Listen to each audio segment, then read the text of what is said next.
Hello friends, मैं हूं प्रीति मिश्रा और स्वागत है आपका हमारे चैनल वीएन स्टडी एकेडमी पर। फ्रेंड्स, इस वीडियो में हम कंटेम्प्रेरी इंडिया एंड एजुकेशन समकालीन भारत एवं शिक्षा सब्जेक्ट पढ़ेंगे, जिसका पेपर कोड E101 है। और हमारे चैनल पे बीएड फर्स्ट ईयर की क्लासेस फ़िलहाल चल रही हैं। बीएड सेकेंड ईयर की क्लासेस भी बहुत जल्दी स्टार्ट कर दी जाएंगी। और अगर आप हमारे चैनल पर न्यू हैं और वीडियो पहली बार देख रहे हैं तो लाइक शेयर ज़रूर करें, साथ ही चैनल को सब्सक्राइब कर दें और बेल आइकन को प्रेस कर दें ताकि कोई भी अपडेट जब भी आए आपको उसकी जानकारी मिल सके। तो कंटेम्प्रेरी इंडिया एंड एजुकेशन समकालीन भारत एवं शिक्षा में ये यूनिट 4 है। ठीक है, यूनिट 4 एलिमेंट्री एजुकेशन पढ़ेंगे। इससे पहले मैं 3 यूनिट इस सब्जेक्ट के अंदर कंप्लीट करा चुकी हूँ। अगर आपने नहीं देखा है तो आप हमारी प्लेलिस्ट में जाकर देख सकते हैं। प्लेलिस्ट का लिंक भी आपको डिस्क्रिप्शन में मिल जाए। जो अदर सब्जेक्ट हैं उनकी क्लासेस भी स्टार्ट हो चुकी हैं, तो अगर आपने नहीं देखा है तो आप हमारे चैनल पर विज़िट करके उन्हें देख सकते हैं। तो चलिए टाइम वेस्ट ना करते हुए स्टार्ट करते हैं आज की इस वीडियो को। आज का हमारा टॉपिक है अपव्यय और अवरोधन, वेस्टेज और स्टैग्नेशन। ठीक है, यूनिट 4 में एक टॉपिक मैं प्राइमरी एजुकेशन से रिलेटेड इससे पहले की वीडियो में करा चुकी हूँ। अगर आपने नहीं देखा है तो आप उसे ज़रूर देख लें, क्योंकि वो एग्ज़ाम के पॉइंट ऑफ व्यू से मोस्ट इंपॉर्टेंट है। ठीक है, आज का हमारा टॉपिक है अपव्यय और अवरोधन। ये शॉर्ट, वेरी शॉर्ट और लॉन्ग, ठीक है, खासकर लॉन्ग के लिए ये मोस्ट इंपॉर्टेंट है। आप इसको स्किप ना करें, इसको ज़रूर करके जाएं। ठीक है, और ये टॉपिक बहुत ईजी है और इम्पॉर्टेंट भी है। देखते हैं एग्ज़ाम में क्वेश्चन किस तरीके से आता है। तो क्वेश्चन पूछा जाता है, प्राथमिक शिक्षा में यानी प्राइमरी एजुकेशन में अपव्यय और अवरोधन को परिभाषित करते हुए उनके मुख्य कारणों की विवेचना कीजिए और इनका उन्मूलन किस प्रकार से किया जा सकता है। ठीक है, और ये क्वेश्चन आपका इंपॉर्टेंट है और इसमें क्वेश्चन की लैंग्वेज चेंज हो सकती है, पर मेन टॉपिक आपका यही है। ठीक है, वेस्टेज और स्टैग्नेशन, अपव्यय और अवरोधन। तो सबसे पहले आपको ये पता होना चाहिए कि अपव्यय और अवरोधन आखिर है क्या। ठीक है, तो देखते हैं क्या करना है इसका। सबसे पहले आपको हेडिंग डालना है प्राथमिक शिक्षा में अपव्यय की समस्या। ठीक है, तो इसमें हम पहले जानेंगे कि अपव्यय आखिर होता क्या है। अपव्यय यानी कि वेस्टेज, साधारण भाषा में अपव्यय का अर्थ है बालकों का शिक्षा से पूरा लाभ ना उठा पाना। ठीक है, हर्टोंग समिति के अनुसार अपव्यय से हमारा अभिप्राय प्राथमिक शिक्षा की अवधि पूरी होने से पहले ही बालकों को विद्यालय की किसी कक्षा से हटा लेना है। ठीक है, मतलब आपका सेशन कंप्लीट नहीं हुआ उससे पहले ही आपको किसी क्लास से हटा लिया जाए, या फिर ये कह सकते हैं कि आप बीच में ही अपनी पढ़ाई छोड़ दें। ठीक है, तो प्राइमरी एजुकेशन में या प्राइमरी शिक्षा में या प्राथमिक शिक्षा में अगर बच्चे, प्राथमिक शिक्षा मतलब क्लास 1 से लेके क्लास 8 तक, अगर बच्चे बीच में ही अपना जो है स्कूल छोड़ देते हैं, ठीक है, अपनी क्लास छोड़ देते हैं, पढ़ाई छोड़ देते हैं, तो उसी को हम क्या कहते हैं, शिक्षा में अपव्यय कहते हैं। ठीक है, इसके बाद वर्तमान स्थिति क्या है तो ये देखेंगे। विभिन्न राज्यों में अपव्यय की स्थिति अलग अलग है। ठीक है, कोठारी आयोग 1966 से प्राप्त आंकड़ों के आधार पर हम निम्नलिखित निष्कर्ष निकाल सकते हैं। ठीक है, कोठारी आयोग आपका मोस्ट इंपॉर्टेंट है और ये मैं करा चुकी हूँ। अगर आपने नहीं देखा है तो इसको ज़रूर देख लें। ठीक है,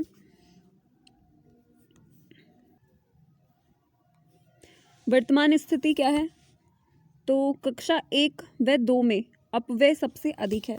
मतलब फर्स्ट और सेकंड क्लास में बच्चे जो हैं वो ज़्यादा अपना स्कूल छोड़ते हैं या अपने पाठ्यक्रम से वंचित रह जाते हैं। ठीक है, इसके बाद बालकों की अपेक्षा बालिकाओं में अपव्यय की मात्रा अधिक है। मतलब लड़कों से ज़्यादा जो लड़कियां हैं प्राइमरी स्कूल में वो जो है अपनी पढ़ाई छोड़ देती हैं, या फिर किसी भी रीज़न से उन्हें अपनी पढ़ाई छोड़ने के लिए कहा जाता है।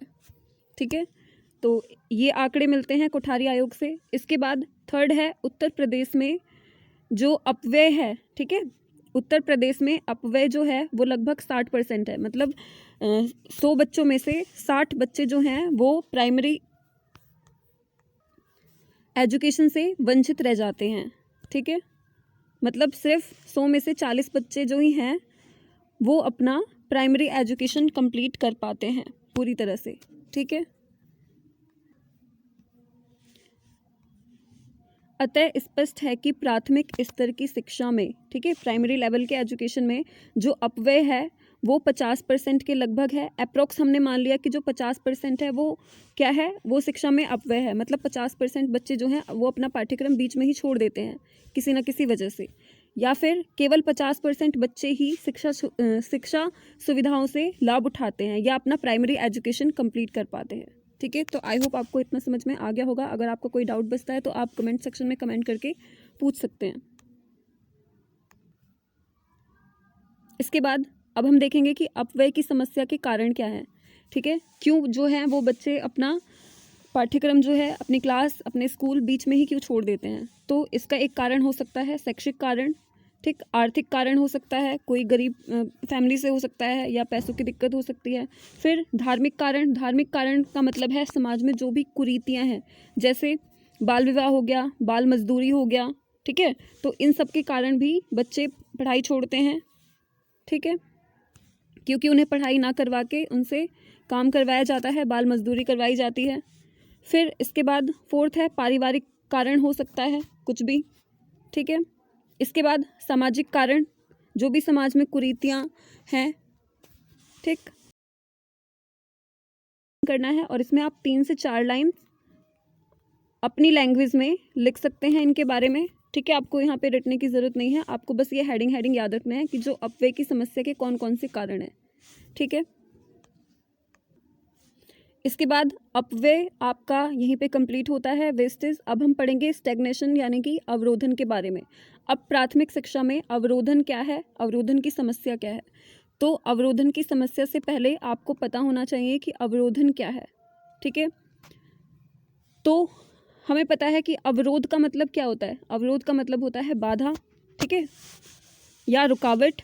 तो अपव्यय की भांति अवरोधन भी प्राथमिक शिक्षा के विकास में एक बड़ी बाधा है, एक रुकावट है। ठीक है, साधारण भाषा में अवरोध का क्या अर्थ है, एक ही कक्षा में एक सत्र से अधिक बने रहना। ठीक है, मतलब एक ही क्लास में एक सेशन से ज़्यादा बने रहना या पढ़ते रहना, या इसका यहाँ से सीधे मतलब है फेल हो जाना। ठीक है, हरटोंग समिति के अनुसार, हरटोंग समिति ने क्या डेफिनेशन दी है अवरोधन की, इसको आप जरूर हाईलाइट करके एग्जाम में लिखें। अवरोधन का अर्थ बालक का एक कक्षा में 1 वर्ष से अधिक रुक जाना है। मतलब इसका संबंध किससे है, अनुत्तीर्ण यानी कि फेल होने से है। ठीक है,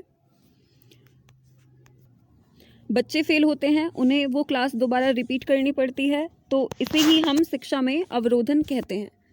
तो आई होप आपको इतना समझ में आ गया होगा। आपको अपव्यय और अवरोध, ठीक है, अपव्यय और अवरोधन इन दोनों में कंफ्यूज नहीं होना है।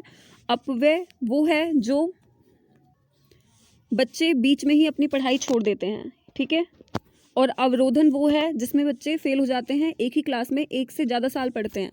ठीक है, इसके बाद वर्तमान स्थिति क्या है अवरोधन की, तो यहाँ पे देखेंगे हम वर्तमान स्थिति। विभिन्न राज्यों में अवरोधन की स्थिति भी क्या है, अलग अलग है, सेम अपव्यय की तरह। और कोठारी आयोग 1966 से प्राप्त आंकड़ों के आधार पर हम निम्नलिखित निष्कर्ष निकाल सकते हैं। तो कक्षा 1 में निरंतर अवरोध का अवसर है, और कक्षा 1 में अवरोधन की संख्या सबसे अधिक पाई जाती है। मतलब क्लास फर्स्ट में बच्चे जो हैं वो ज़्यादा फेल होते हैं, या ये हम कह सकते हैं कि क्लास फर्स्ट में बच्चे 1 साल से अधिक 1 से अधिक सेशन में बने रहते हैं। ठीक है, इसके बाद, और ये जो आंकड़े हैं ये हमें कोठारी आयोग 1966 से प्राप्त हैं। ठीक है, जैसा कि अब फर्स्ट से लेके 8 तक के बच्चों को फेल करना तो बैन ही कर दिया गया है। ठीक है, कि किसी बच्चे को फेल नहीं कर सकते। सेकंड पॉइंट है अवरोधन का प्रतिशत लड़कों की अपेक्षा लड़कियों में अधिक है। ठीक है, मतलब लड़कों से ज़्यादा जो है लड़कियां एक सेशन में बनी रहती हैं या फेल होती हैं, ये हम यहाँ पे कह सकते हैं। ठीक है, और यहाँ पे कोई भी लैंगिक रूढ़िवादिता नहीं हो रही है, कोई भी पक्षपात नहीं हो रहा है। ये आंकड़े हमें कोठारी आयोग से मिले हैं, इसलिए मैं ये आपको बता रही हूँ। ठीक है, और मैं इसके सपोर्ट में नहीं हूँ, किंतु यह संख्या के अनुसार घटता बढ़ता रहता है। ठीक है, जैसे कि यहाँ पे दिया गया है, ज़रूरी नहीं कि लड़कियाँ ही फेल हो, लड़के भी फेल हो सकते हैं। ठीक है, फिर 2 या 3 वर्ष निरंतर अनुत्तीर्ण होने पर जो छात्र हैं वो हतोत्साहित होकर घर बैठ जाते हैं और पढ़ना लिखना बंद कर देते हैं। इससे समय, श्रम व धन का अपव्यय होता है। अब इस पॉइंट को समझते हैं। 2 या 3 साल कोई निरंतर, कोई लगातार फेल हो, ठीक है, तो वो क्या होगा, हतोत्साहित हो जाएगा, ठीक है, उसका जो है मोटिवेशन, उसका सेल्फ कॉन्फिडेंस डाउन हो जाएगा और वो हतोत्साहित होकर घर बैठ जाते हैं और पढ़ना लिखना क्या करते हैं, बंद कर देते हैं। तो इसमें पेरेंट्स को बहुत सपोर्ट करना चाहिए बच्चों को, ठीक है। और इससे क्या होता है, श्रम, मेहनत, पैसे सबका अपव्यय होता है। अपव्यय मतलब बर्बादी, ठीक है, वेस्टेज होता है, ठीक। तो ये 3 जो हैं ये कोठारी आयोग ने बताए हैं हमें। इसके बाद अवरोधन की समस्या के कारण, ठीक है, कि जो अवरोधन है मतलब क्लास में जो बच्चे फेल होते हैं उसका कारण क्या है, ठीक है। तो कारण देखते हैं यहाँ पे, पहला है, फर्स्ट है अनुपयुक्त पाठ्यक्रम, ठीक है। तो प्राथमिक स्तर पर पाठ्यक्रम जो है वो कैसा है, नीरस है और बोझिल है। बोझिल का मतलब बर्डन वाला है, ठीक है, और उसमें विषयों की भरमार रहती है, मतलब बहुत सारे सब्जेक्ट, बहुत सारे जो है विषय देने से बच्चों पे बर्डन आ जाता है और सभी विषय अनिवार्य रूप से छात्रों को पढ़ने होते हैं। एक ही बच्चे को सारे सब्जेक्ट पढ़ने हैं प्राइमरी लेवल पे, ठीक है, प्राथमिक स्तर पर। फिर अतः वह उनको भार स्वरूप जान पड़ता है, ठीक है। बच्चे क्या सोचते हैं कि ये हमारे लिए बर्डन है और वो इतना कैसे पढ़ पाएंगे, ठीक है। तो इसको आप अपनी लैंग्वेज में लिख सकते हैं, आपको बस हेडिंग याद रखनी है, अनुपयुक्त पाठ्यक्रम, ठीक है। और वे अपने को बंधन में पाकर घबरा जाते हैं और अनुत्तीर्ण होते रहते हैं या स्कूल छोड़ देते हैं, ठीक है। तो ये एक सबसे बड़ा कारण हो गया अनुपयुक्त पाठ्यक्रम, अवरोधन की समस्या का, ठीक है, कि अगर सही पाठ्यक्रम नहीं है, बच्चों की रुचि के अनुसार नहीं है, तो बच्चे क्या करेंगे, उससे अपना बर्डन समझेंगे, ठीक है, बच्चों का इंटरेस्ट नहीं होगा पढ़ने में और वो या तो फेल होंगे या फिर स्कूल छोड़ के चले जाएंगे, ठीक है। इसके बाद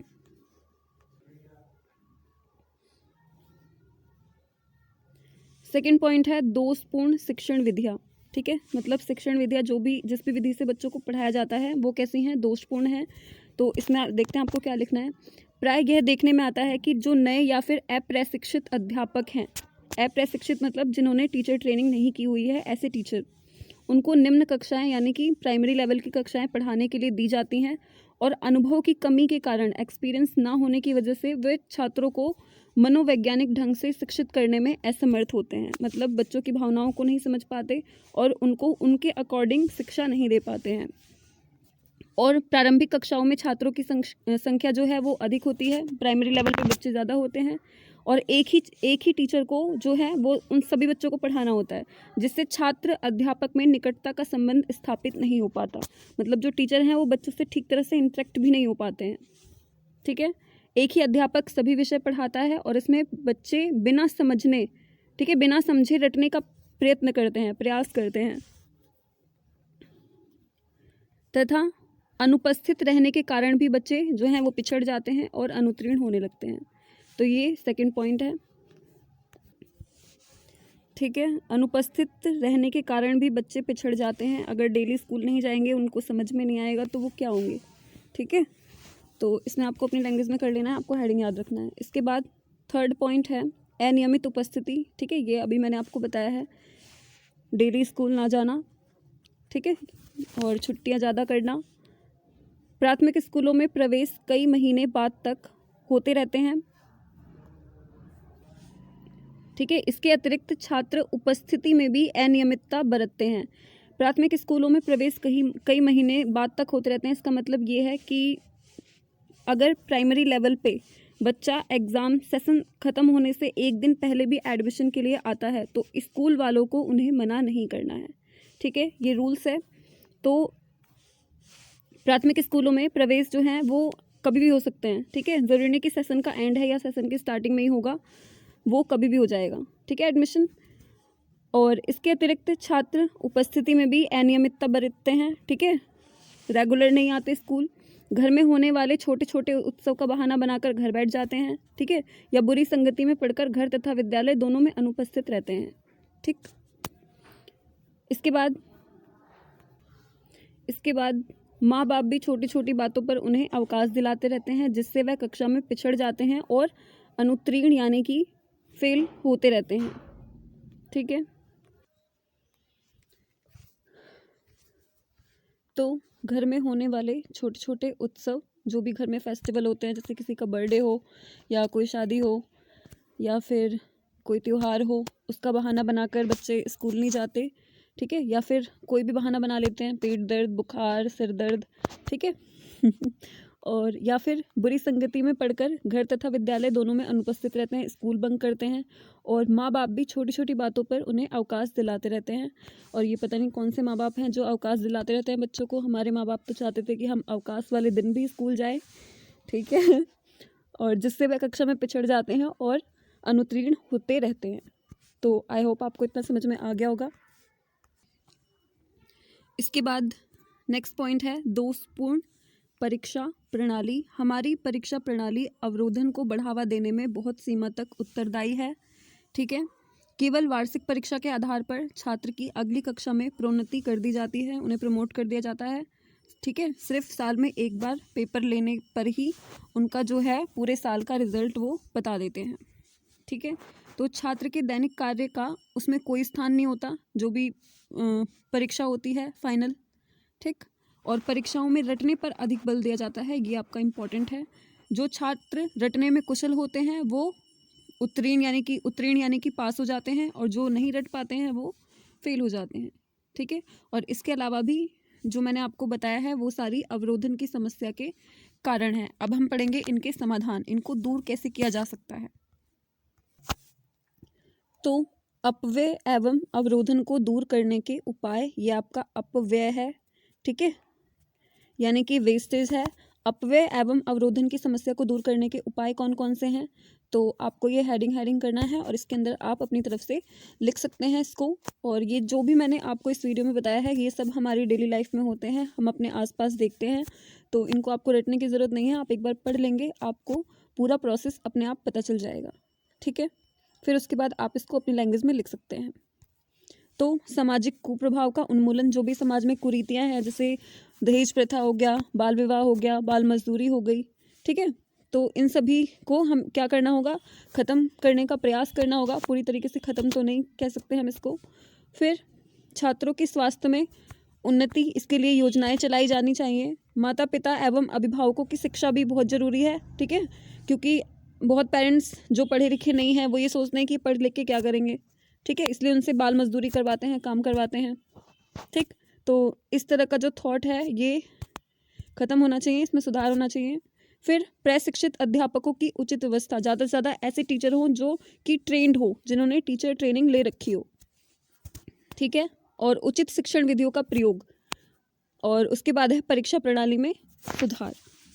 तो ये आपको हेडिंग करने हैं और इसके अंदर आप अपनी लैंग्वेज में लिख सकते हैं, ठीक है। इसके बाद निष्कर्ष आपको ज़रूर लिखना है, क्वेश्चन चाहे जो भी हो, आपको निष्कर्ष सबसे लास्ट में उसका कंक्लूजन ज़रूर लिखना है, ठीक है। तो अभी तक जो शिक्षा शास्त्री हैं वो अपव्यय और अवरोधन की समस्या को, अपव्यय और अवरोधन को एक समस्या मानते रहे हैं, ठीक है, पर हम इसे समस्या ना मानकर, ठीक है, समस्या ना मानकर इसको हम क्या मानते हैं, प्रक्रिया मानते हैं, ठीक है। क्यों प्रक्रिया मानते हैं, क्योंकि समस्या का अंत हो सकता है परंतु प्रक्रिया का अंत नहीं हो सकता, ठीक है। अपव्यय और अवरोधन को पूरी तरह समाप्त नहीं किया जा सकता है, ठीक है, पर हम इस फील्ड में कोशिश कर सकते हैं, इसलिए हम इसे एक समस्या ना मानकर हम क्या मानते हैं, इसको प्रक्रिया मानते हैं, ठीक है। तो आई होप आपको इतना समझ में आ गया हो, और वीडियो कैसी लगी कमेंट करके ज़रूर बताएं, और लाइक शेयर करें, चैनल को सब्सक्राइब करें।